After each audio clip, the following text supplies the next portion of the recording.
শরীফের তাফসীর শুরু করার আগে প্রতিদিনের মতো সাংবাদিকদের জন্য কিছু কথা বলতে হয়, কারণ সময় মতো তারা খবর পৌঁছতে না পারলে, আপনারা এখানে লক্ষ লক্ষ আছেন মানুষ, কিন্তু সারা জাতি জানতে পারবে না এখানে কি হচ্ছে। এই জন্য আমি আজকের বক্তৃতায় কি সব কথা আনবো, তাফসীরের মাধ্যমে কি সব কথা আসবে, তার একটা সামারাইজ, তার সার সংক্ষেপ, অর্থাৎ নিউজের হেডলাইন যেমন বলা হয় সেরকম কিছু কথা 2-1 মিনিটে বলেই কোরআন শরীফের তাফসীর শুরু করব। বেমাশিয়াতিল্লাহ, বিইজনিল্লাহ, বেফাদলিল্লাহ।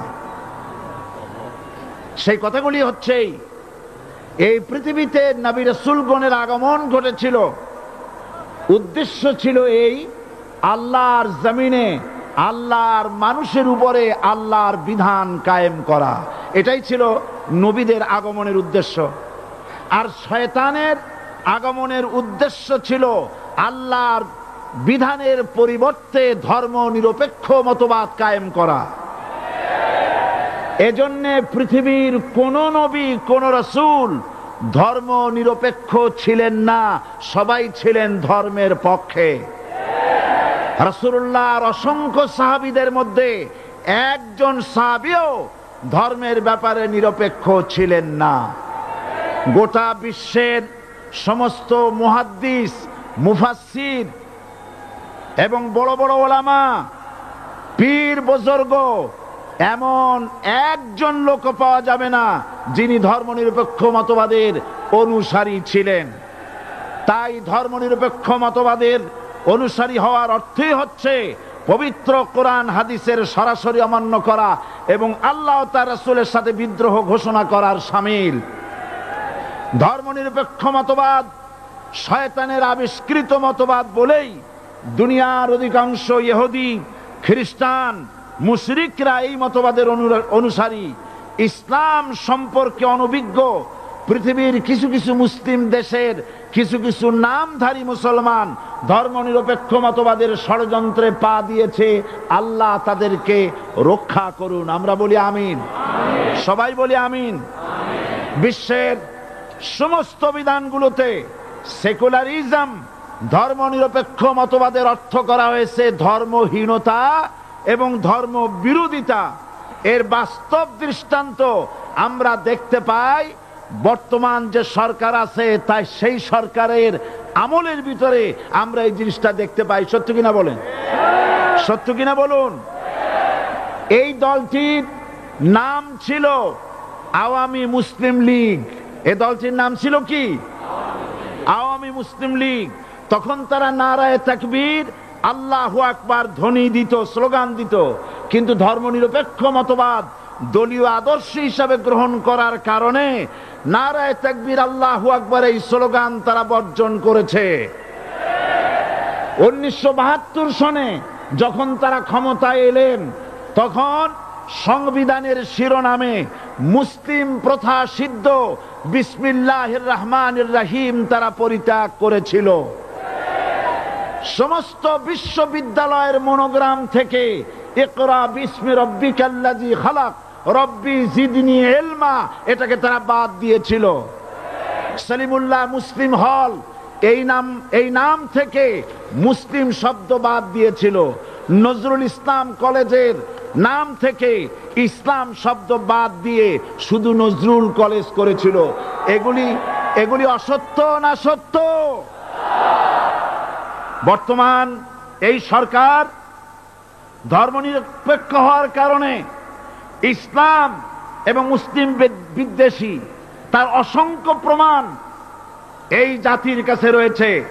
দেশের শ্রেষ্ঠ সন্তান হচ্ছে আলেম ওলামা, পীর বুজুর্গ। বলেন সুবহানাল্লাহ। দেশের শ্রেষ্ঠ সন্তান পীর মাশায়েখ আলেম ওলামাদের বিরুদ্ধে কোন জায়গায় কোন দুর্ঘটনা ঘটলেই তাদেরকেই দায়ী করা হয়।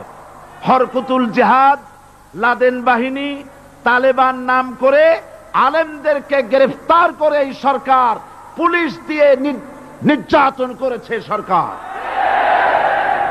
একথা সর্বজনবিদিত যে সন্ত্রাস এবং হত্যা ধর্ষণের 90% অনুষ্ঠিত হয় কলেজ বিশ্ববিদ্যালয় পড়ুয়াদের মধ্য থেকে। আর চরিত্র সৃষ্টির শ্রেষ্ঠ কারখানা মাদ্রাসাগুলি এই সরকার একটা একটা করে বন্ধ করার পরিকল্পনা গ্রহণ করেছে। মাদ্রাসা শিক্ষাকে সংকুচিত করে ফেলছে। শুধু তাই নয়, দেশে অসংখ্য ভালো মন্দ পত্রিকা আছে, আরো রয়েছে ফুটপাতের অসংখ্য অশ্লীল ম্যাগাজিন, পর্ণ পত্রিকা।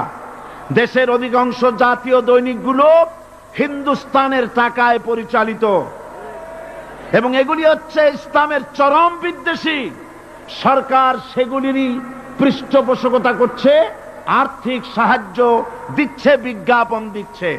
আর অন্যদিকে এদেশের মুসলিম জাতিসত্তার প্রতীক, স্বাধীনতা, সার্বভৌমত্ব, অখণ্ডত্বের অতন্ত্র প্রহরী, জননন্দিত 12 কোটি মুসলমানের কলিজার সাথে সম্পর্ক দৈনিক ইনকিলাব পত্রিকাকে বন্ধ করার ষড়যন্ত্র হিন্দুস্তানের গোলাম সরকার হাতে নিয়েছে।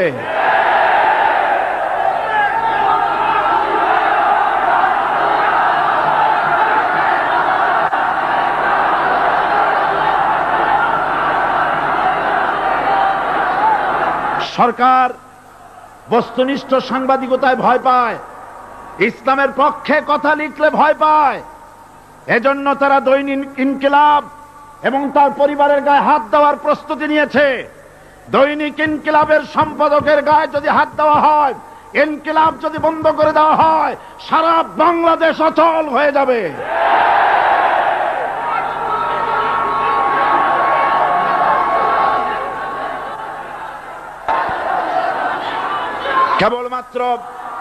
কেবলমাত্র ইসলামী রাষ্ট্র ব্যবস্থাই পারে হত্যা, ধর্ষণ, চুরি, ডাকাতি, জেনা, ব্যভিচার থেকে রক্ষা করে একটি সন্ত্রাসমুক্ত সমৃদ্ধ একটি বাংলাদেশ উপহার দিতে পারে কেবলমাত্র ইসলামী রাষ্ট্র ব্যবস্থা।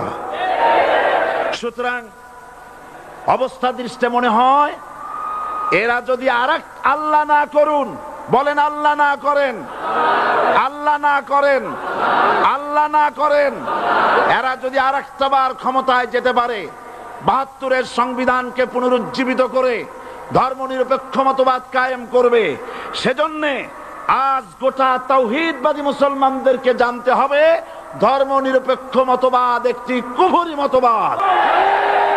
ওলামারা আমাকে সাক্ষী দেন, ধর্মনিরপেক্ষ মতবাদ কুফরি মতবাদ কিনা। এই কুফরি মতবাদকে বাংলাদেশের মাটিতে যাতে কার্যকরী করতে না পারে, তার জন্য গোটা তাওহীদি জনতা রুখে দাঁড়ান। আল্লাহ পাক সে তৌফিক গোটা জাতিকে দান করুন বলি আমিন।